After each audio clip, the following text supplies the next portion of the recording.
தமிழகத்தில் தீவிரமடையும் வெப்பச்சலனமடையும். அதனைத் தொடர்ந்து மிக விரைவில் எல்னினோ தாக்கத்தினால் தமிழகத்திற்கு மிக மிக அதிகமான மழையை தரக்கூடிய வடகிழக்கு பருவமழையும் தொடங்க உள்ள நிலையில், அடுத்து வரக்கூடிய நாட்களில் வெப்பச்சலனமழையும் தமிழகத்தில் மிக தீவிரமான நிலையில் மாறக்கூடிய நிலையிலும், வடகிழக்கு பருவமழை 2026ஐ பொறுத்தவரை, அதாவது எல்னினோ எல்னினோ எல்னினோ என்று பல இடங்களில் கேட்டிருப்பீர்கள்.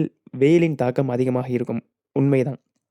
எல்னினோவை பொறுத்தவரை, தமிழகத்தினை பொறுத்தவரை வடகிழக்கு பருவமழை காட்டிலும் எல்னினோ காலகட்டத்தில் தமிழகம் மிக மிக அதிகமான வடகிழக்கு பருவமழையை பெற்றிருக்கிறது, பெறப்போகிறது. அதே எல்னினோ காலகட்டத்தில் தென்மேற்கு பருவமழை பார்க்கும்போது தான் இந்திய அளவில் குறைவான மழை என்பது பெய்யும் அல்லது இயல்பிற்கு சற்று குறைவான மழை என்பது பெய்திருக்கிறது.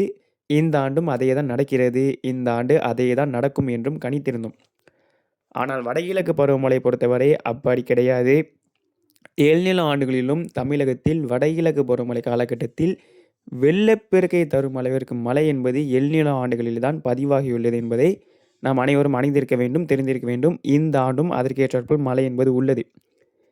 நிச்சயமாக தொடர்ந்து அடுத்து வரக்கூடிய நாட்களில் மிக மிக துல்லியமான வானிலை ஆய்வு அறிக்கை என்பது நமது பக்கத்தில் எப்போது முன்பே இருந்து வந்தது போல் நிச்சயமாக வரக்கூடிய நாட்களிலும் வரும். அதற்கு நீங்கள் செய்ய வேண்டியது நமது சேனலை சப்ஸ்கிரைப் பண்ணி பக்கத்தில் இருக்கக்கூடிய பெல் ஐக்கான ஆலில் கிளிக் பண்ணிக்கோங்க. இனிமேல் தினசரி வானிலை அறிக்கை வரும். தினசரி அறிக்கையை கேட்டு பயன்பெறுங்கள். இந்த அறிக்கையில் பொறுத்தவரை தமிழகத்தில் அடுத்து வரக்கூடிய நாட்களில் வெப்பச்சலன மழை என்பது எப்படி இருக்கும் என்ற அறிக்கையை மேலோட்டமாக பார்ப்போம். அதன் பின்னர் நிச்சயமாக நாளையோ அல்லது நாளை மறுநாளோ வடகிழக்கு பருவமழை 2026 தமிழகத்தில் எப்படி இருக்கும் என்பதை பற்றி ஒரு விரிவான அறிக்கை என்பது சமர்ப்பிக்கப்படும். அதே நேரத்தில் கடந்த சில நாட்களாக நம்ம பார்த்திருப்போம், தமிழகத்தில் பல்வேறு மாவட்டங்களில் நல்ல ஒரு வெப்பச்சலன மழை என்பது பதிவாகி வருகிறது. குறிப்பாக நம்முடைய தமிழகத்தின் தலைநகரமான சென்னை மற்றும் அதை ஒட்டியுள்ள வட மாவட்டங்கள் நல்ல ஒரு மழை என்பது கடந்த ஒரு வாரமாக மழை பெய்து வருகிறது. மீண்டும், அதாவது இன்றும் மழை இருக்கும், நாளையும் மழை இருக்கும். மீண்டும் மழையின் தீவிரம் என்பது திங்கட்கிழமை முதல் தமிழகத்தில் மீண்டும் வெப்பச்சலன மழையின் தீவிரம் என்பது அதிகரிக்கப் போகிறது. வட மாவட்டங்கள், தென் மாவட்டங்கள், வட உள் மாவட்டங்கள், தமிழகத்தின் மேற்கு மாவட்டங்கள், கொங்கு மாவட்டங்கள் என அனைத்து மாவட்டத்திற்கும் வெப்பச்சலன மழை என்பது வரக்கூடிய நாட்களில் நல்ல ஒரு மழை என்பது உள்ளது. தயவு செய்து பொறுத்திருங்கள். இது வெப்பச்சலன மழை இன்று ஒரு ஊரில் பெய்தாலும் நாளையும் அதே ஊரிலும் பெய்யும். இன்று ஒரு ஊரில் ஒதுக்கியிருந்தால் நாளை அந்த ஊரில் சேர்த்து பெய்யும். ஸோ இதுதான் வெப்பச்சலன மழையோட இயல்பு. உங்களுக்கு புரிந்திருக்கும் என்று நினைக்கிறேன். தயவு செய்து பொறுத்திருங்கள். அடுத்து வரக்கூடிய நாட்களை பொறுத்தவரை குறிப்பாக சொல்ல வேண்டுமென்றால் வட மாவட்டங்களுக்கு நல்ல ஒரு மழை என்பது உள்ளது.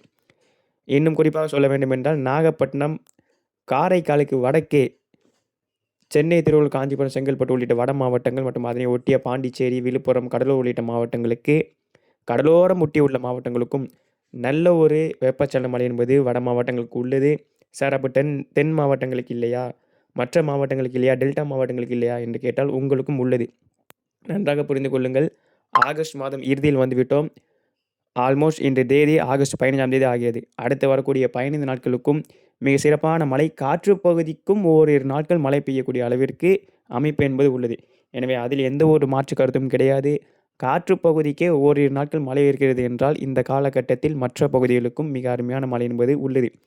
மாவட்ட வாரியாக அடுத்து வரக்கூடிய நாட்களில் மழை என்பது எப்படி இருக்கும், செப்டம்பர் மாதம் மழை என்பது எப்படி இருக்கும், வடகிழக்கு பருவமழை 2026 எப்படி இருக்கப் போகிறது என்று இனி வரக்கூடிய நாட்களில் நமது வானிலை பக்கத்தில் தினசரி வானிலை தகவல் முன்பு போல் வரும்.